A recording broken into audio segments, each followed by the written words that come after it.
Spain dropping points against Cape Verde is not just a bad result, it is a statement, and the legends of Spanish football are not holding back on what they have to say. This is a team stacked with elite talent, the favourites to win the World Cup, the defending European champions. Yet when they came face to face with a country that has never played in the World Cup, not just them, but the entire world was stunned. Nobody was even discussing the possibility of Spain not winning. The question was by how many? But that is not the story we are telling today, because Spain did not trash Cape Verde. They dropped points, and the reaction from the legends who built this nation's golden era has been nothing short of devastating. Stick around, because by the end of this video, you will hear exactly what Iniesta, Xavi, David Villa, Puyol, Fernando Torres, and others are saying about a team that is suddenly looking very fragile at the worst possible time. You have to go back to what Spain actually represents in the history of international football. This is not just any national team showing up to a tournament and underperforming. This is the most decorated international side of the modern era. Back-to-back European championships in 2008 and 2012, a World Cup in 2010, 3 consecutive major trophies across a 4-year stretch that no other nation in football history has ever replicated. And they did not win those tournaments by accident or by luck. They won them with a style so precise, so dominant, and so complete that the rest of the footballing world spent the better part of a decade attempting to reverse engineer and copy it. The names who built that dynasty are not just former players, they are the living, breathing definition of what the Spain shirt is supposed to represent. Andres Iniesta, Xavi Hernandez, David Villa, Carles Puyol, Fernando Torres, Sergio Ramos. These men won everything. They showed an entire generation of footballers what it looked like when a national team played the sport at its absolute ceiling. And the standard they set is not just a memory that lives in highlight reels. It is the standard that every Spain team that follows them is measured against. It is the standard being held up right now, not as inspiration, but as an indictment. Because here is the cold, hard reality of what just happened. Spain, the tournament favourites, the reigning European champions, the side that came into this World Cup being spoken about in the same breath as the greatest squads in the sport, they could not beat Cape Verde. Let that sink in properly. Not a narrow loss against a traditional powerhouse in a difficult group. A dropped point situation against Cape Verde, a side ranked outside the top 100 in the world. A team built largely of players who compete in the lower reaches of European club football. Spain could not beat them. The football world noticed within minutes. Social media was flooded. The pundits were scrambling to make sense of what they had just watched. But the people who felt it most viscerally, the people for whom this result was not just a football story but something far more personal, were the men who wore that shirt during its greatest chapter. Andres Iniesta was among the first to make his feelings known publicly. Think about what Iniesta means to Spain, and to this tournament specifically. This is the man who stood in extra time of a World Cup final in Johannesburg in 2010, received the ball on the edge of the box, and put it past the Dutch goalkeeper to make Spain world champions for the first time in their history. That moment, that goal, is one of the most iconic images in the sport. When Iniesta speaks about the Spain shirt, he speaks with an authority that almost nobody else on earth possesses. And he was not gentle. According to sources closely connected to the Spanish football media, Iniesta expressed profound disappointment with what he saw, not just in the result, but in the mentality. He reportedly questioned how a side of Spain's caliber and history could approach a game against Cape Verde with anything less than complete focus and ruthless intensity from the very first minute. He acknowledged that the current players are talented, but talent without the right attitude, without the understanding of what this shirt demands in every single moment of every single game, that is not enough. That has never been enough for Spain, and against Cape Verde, the attitude was not there. Xavi's response carried a weight that was arguably even heavier, because Xavi occupied a uniquely qualified position. He was not just a player in the golden generation, he was arguably its heartbeat. The man who set the tempo, who dictated the rhythm, who made Spain's midfield the most suffocating force in international football for nearly a decade. And he is also a man who recently managed Barcelona, who worked directly with many of the players in this current Spain squad, who understands the current generation both as a legend of the past and as a contemporary coaching voice. Xavi reportedly described the performance against Cape Verde as falling well below the minimum standard required for a team carrying Spain's expectations and ambitions. But the specific detail in his criticism was pointed and surgical. He focused on the midfield. Spain's midfield, historically the engine room of everything they do, the zone where they have always imposed their will and controlled games for 90 minutes, was absent against Cape Verde. It did not function, it did not dominate. And without a functioning midfield, Spain are not Spain. They are just another team in red shirts, struggling to find patterns of play against a defensive opponent. Xavi knows this better than anyone, and watching it happen from the outside was, by all accounts, genuinely painful for him. David Villa did not try to find diplomatic framing. He never has, and he was not about to start now. Spain's all-time leading goal scorer, a man who won the World Cup and 2 European Championships, a man who spent his entire career in the business of making sure Spain finished games with more goals than the opposition. Villa reportedly went straight to the point. The result was an embarrassment. The performance was unworthy of a team with Spain's history, and the psychological questions it raises about whether this squad has the mental strength to survive a full World Cup tournament, those questions are not going away with one improved performance.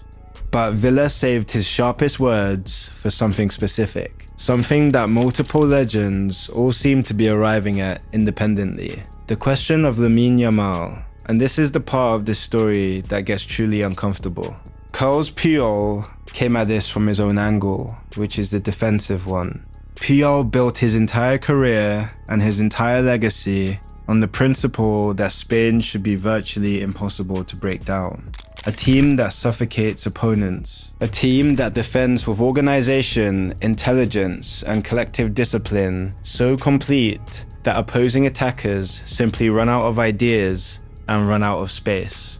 That was the bedrock beneath the beautiful, attacking football that everyone remembers. The defense first, then the freedom to play. Against Cape Verde, Puyol reportedly saw none of that. He described the defensive structure as fragile and disorganized, a backline that looked uncertain and susceptible to exactly the kind of direct, physical, high-energy approach that Cape Verde brought to the game. Cape Verde are not a technically sophisticated side. They do not possess the kind of players who will manipulate you with intricate passing combinations or unpick a defense with movement and intelligence. What they have is energy, physicality, and directness. And that is precisely what Spain's defense should be best equipped to handle. The fact that Spain looked genuinely nervous and disorganized at the back against these specific opponents is what made Puyol's reaction as sharp as it was. Fernando Torres, meanwhile, delivered the most analytically devastating assessment of the whole situation. And when Torres speaks about football in these terms, people listen.